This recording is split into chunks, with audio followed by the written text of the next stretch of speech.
এক শহরে বাস করত এক স্বর্ণকার। লোকটা ছিল বেশ ধার্মিক ও সৎ। প্রতিদিন সূর্য ওঠার আগেই সে তার কাজে চলে যেত। তার দোকান ছিল শাসকের প্রাসাদের সামনে। দোকান খোলার আগে প্রতিদিন ওই স্বর্ণকার আকাশের দিকে দুহাত তুলে মুনাজাত করে বলতো, হে মহাজ্ঞানী রিজিক দাতা, হে ক্ষমাকারী, তুমি তো অসীম অধিকারী, সকল কিছুর উপরে তুমি সর্বশক্তিমান। সমুদ্রের তলায়ও যদি কোনো কিছু পড়ে, তুমি তাকে শুষ্ক অবস্থায় ফিরিয়ে দেওয়ার শক্তি রাখো।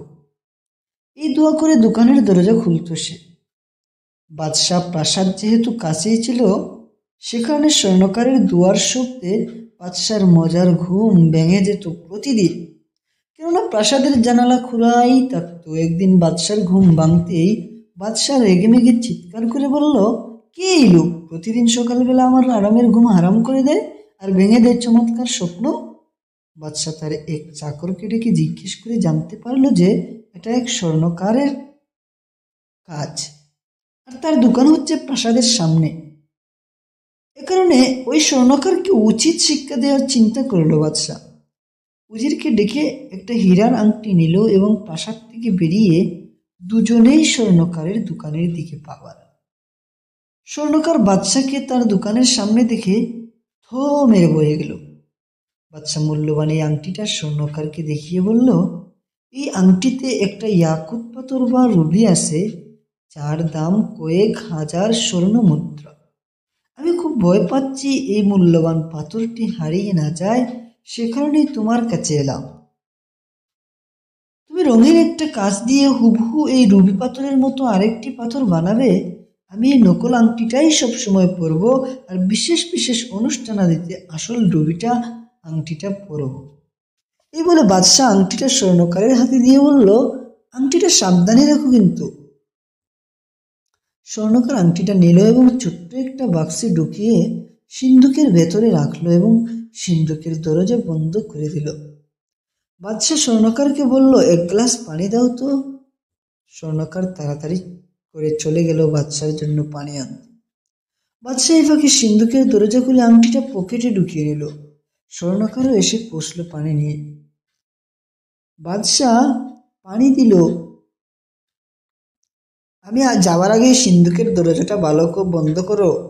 স্বর্ণকার তাই করলো। শেষ পর্যন্ত বাদশাহ বলল, তোমাকে 3 দিন সময় দেওয়া হলো, 3 দিনের মধ্যে আমার আংটি চাই। চতুর্থ দিন সকালে নকল আংটি আর আসল আংটি একসাথে তোমার কাছ থেকে বুঝে নেব। সাবধান, আবারও বলছি সাবধান, আমার আংটি হারালে কিন্তু তোমার গর্দান যাবে। এগুলো বাদশাহ উজির সহ সেখান থেকে চলে গেল সমুদ্রের দিকে। সমুদ্রের পাড়ে গিয়ে একটা নৌকায় চড়ল। নৌকা সমুদ্রের তীর থেকে বেশ খানিকটা দূরে যাওয়ার পর বাদশাহ তার আসল আংটিটা পানিতে ফেলে দিল। এরপর নৌকা তীরে বেরিয়ে বাদশাহ এবং তার উজির ফিরে গেল প্রাসাদে। স্বর্ণকার তার দোকান বন্ধ করে বাসায় ফিরে গিয়ে তার স্ত্রীকে পুরো ঘটনা খুলে বলল। স্ত্রী তাকে বলল, তাড়াতাড়ি দোকানে ফিরে যাও, নকল আংটি বানানোর আগে এভাবে বাদশার আংটি সিন্ধুকে রেখে আসা ঠিক না। বাদশাহ না বললো ওই আংটি হারালে তোমার গর্দান যাবে। তাড়াতাড়ি ফিরে যাও, এক মুহূর্তের জন্য বাদশার আংটি থেকে আলাদা হবে না। স্বর্ণকার বউয়ের কথা শুনে তাড়াতাড়ি ফিরে গেল দোকানে। সিন্ধুকের দরজা খুলে ছোট্ট বাক্সটা বের করে আনলো। খুলে দেখলো বাক্স খালি, কিছুই নেই ভেতরে। স্বর্ণকার আশ্চর্য হয়ে গেল, কোথায় গেল আংটি, কিভাবে গেল? তক্ষুনি স্বর্ণকারের বউ স্বামীর জন্য খাবার নিয়ে এলো দোকানে। এসে দেখে স্বর্ণকার ভীষণ উদ্বিগ্ন। স্বর্ণকার বউকে বলল, আংটি নেই সিন্ধুকে। বউ নিজ গালে চোর মেরে কান্নাকাটি হা হুতাশ করে সারাটা দিন স্বামীর সাথে আংটি খুঁজে বেড়ালো, কিন্তু কোনো কাজ হলো না। এভাবে 3 দিন চলে গেল। ওই 3 দিন বাদশাহ স্বর্ণকারের দোয়াও শুনেনি। বাদশার ঘুমেরও ডিস্টার্ব হয়নি। বাদশাহ তার উজিরকে ডেকে বলল, আমার প্ল্যানটা কাজে লেগেছে। স্বর্ণকার আর সকাল সকাল আমার ঘুম ভাঙাতে আসে না। কিন্তু চতুর্থ দিন সকালে আগের মতোই বাদশার ঘুম ভাঙল স্বর্ণকারের দুহাত তোলা দুয়ার শব্দে।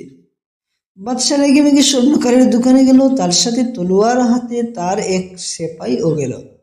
বাদশাহ গিয়ে দেখে স্বর্ণকার বেশ হাসি খুশি। বাদশার রাগ চড়ায় উঠে গেল। এ অবস্থা দেখে স্বর্ণকারের বলল, 3 দিন হয়ে গেছে, আংটি দুটো দাও, নইলে আমার গর্দান যাবে। স্বর্ণকার অত্যন্ত স্বাভাবিকভাবে সিন্দুকের দরজা খুলে বাক্সটা বের করে বাদশার হাতে দুটি আংটি বুঝিয়ে দিল। বাদশা আশ্চর্য হয়ে বলল, অসম্ভব, অবিশ্বাস্য, কি করে এই আংটি পেলে তুমি? আমি নিজে যে আংটিটা সমুদ্রে ফেলে দিলাম, তুই কি করে ঠিক সেরকম আংটি তৈরি করলি?